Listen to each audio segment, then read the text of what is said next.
Things that have no official explanation. Let's talk about it.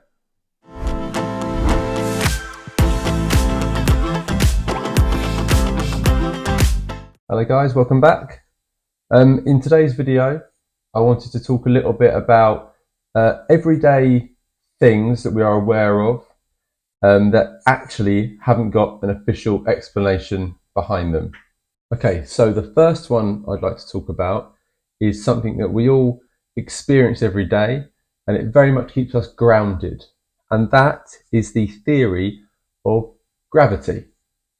Now, gravity is a theory, not a law, okay?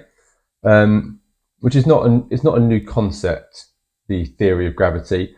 The ancient Greeks knew about it. In the 1600s, Isaac Newton explained it mathematically. So it's something that's been around for a very long time. The one thing that can be agreed upon with gravity is that it is associated with mass. So the larger an object, the greater its gravitational pull. In his 1915 paper, General Relativity, Albert Einstein basically says that if you imagine the universe to be a rubber sheet, and onto that rubber sheet you place various weighted balls, those balls will sink into the sheet, and the heavier balls will pull in the lighter balls towards the dents that they make, which basically is another way of explaining that the bigger the mass of something, the stronger the pull of it, okay? Once again, that's just a theory, it's not an explanation. And gravity actually doesn't have an explanation. There's obviously been many studies into it, I assume ongoing, that try to explain how and why gravity does what it does, but on the most part, it's really unexplained. Which brings me on to another theory, I guess an alternative theory, which I'm sure there are many of those. The one that I found interesting, it's called string theory. And in real simple terms, I won't go into great detail about it, string theory works on the basis that the universe is held together by these invisible threads, effectively.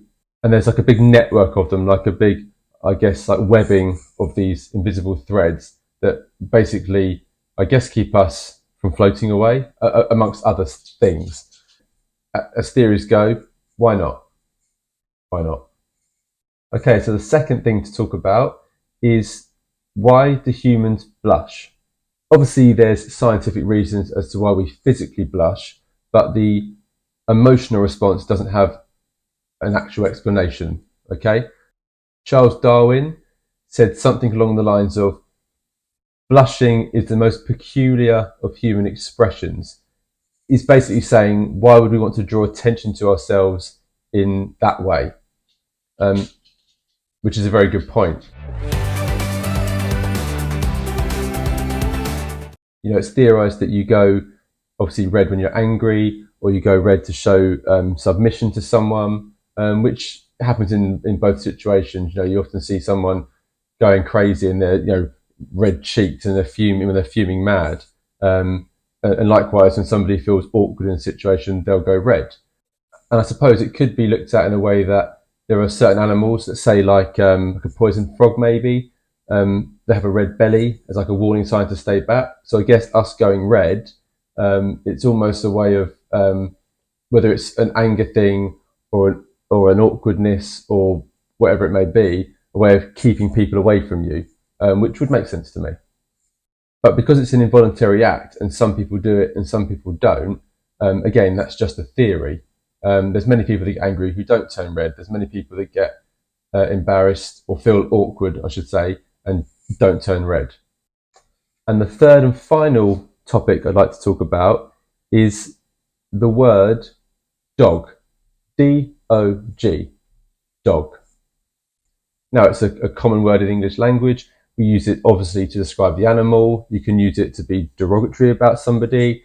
You can use it as a term of endearment to somebody. So it's a very widely used word.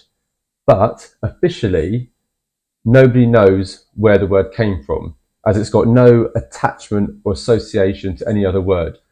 The English language borrows from many different languages to form what we know as English today. But from what I read, dog doesn't fit into that. It's basically a word that we don't know where it came from. In the book Mother Tongue by Bill Bryson, he says that before the word dog became popular or commonplace, the word to describe dogs was hound or hund. And then at some point in the 12th century, the word hound was replaced very rapidly, maybe over 100 years, maybe less. It was replaced with the word dog.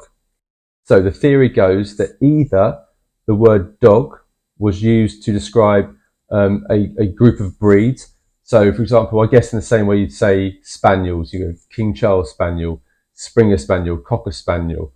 And as that breed grew in popularity, the word then also grew in popularity. I suppose much in the same way that you would say Hoover. You know, you'd say, oh, get the Hoover out, we need to clean up.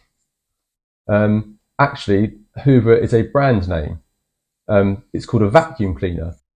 Another theory is that dog was a slang term for hounds, which basically at some point again in the 12th century picked up popularity and then replaced hound as the standard word for this animal.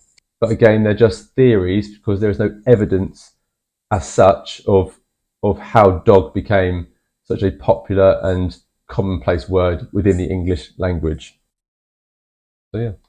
So guys, that brings me to the end of another video.